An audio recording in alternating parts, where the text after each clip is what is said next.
Hey guys, I'm Mike and this time I bring you a very quick DIY. How to make an LED lamp out of a Pringles or any other can that you have laying around. So, things that you're going to need. A Dremel would be extremely useful. If you don't have one, you can just use a stencil cutter or anything that cuts through the can surface. You're going to need some LED strips. For Dremel you need something to cut can with. You're going to need some shapes to draw on our can, or if you are very good at drawing you can just do it yourself. I suck at it, so I printed some stuff that I'm going to draw over. Okay, so first you have a Pringles can, whatever can you have. You are going to just spray it over until it's plain black or any other color that you wish. This goes away, I'm not using it, I'm going to use a Dremel. You're going to need a soldering iron and a 12 volts adapter for the LED strip. Then you're going to start drawing your shapes or just gluing it so you can cut it. This is the slow and boring part that I'm going to fast forward. Okay, so as a matter of fact I suck at drawing, so I'm going to start doing something like this randomly, using my Dremel to draw whatever that is.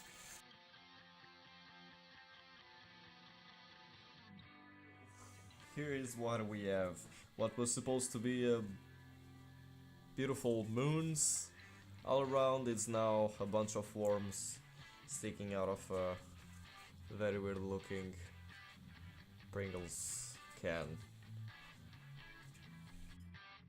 I'm just going to cut the excess of paper that's around in this. So now I decided to paint the can again, and meanwhile we are going to cut a bit of this LED strip.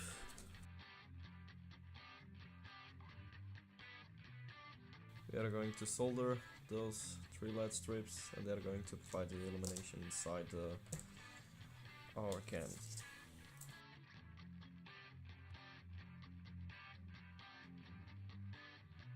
So red to the 12 volts positive,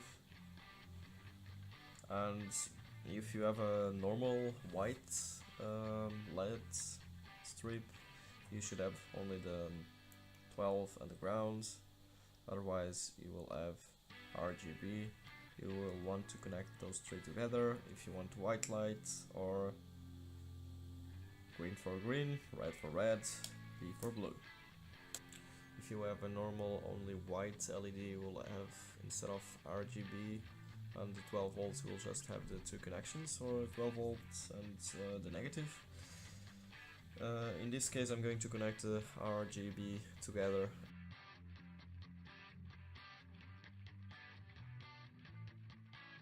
So when you're done soldering, just make sure you put the LED strips in a manner that the light is evenly distributed. And now let's test it. We need 12 volts to test this. I'm going to just hook it to an old adapter that I have laying around.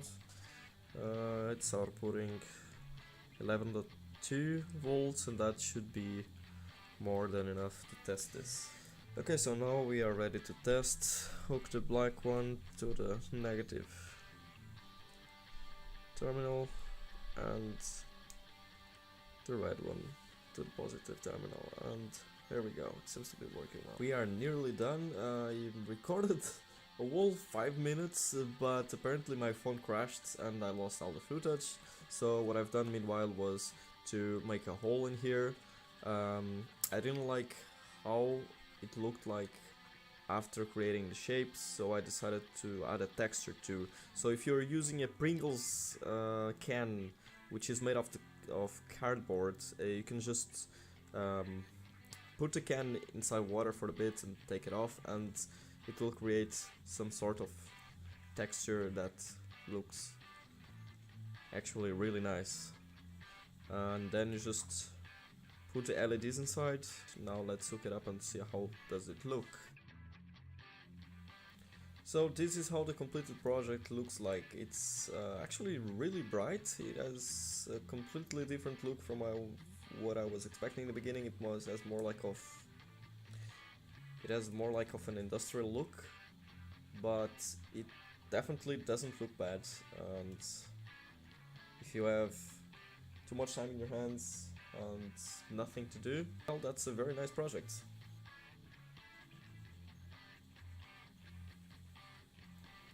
Hope you guys enjoyed and see you guys next time.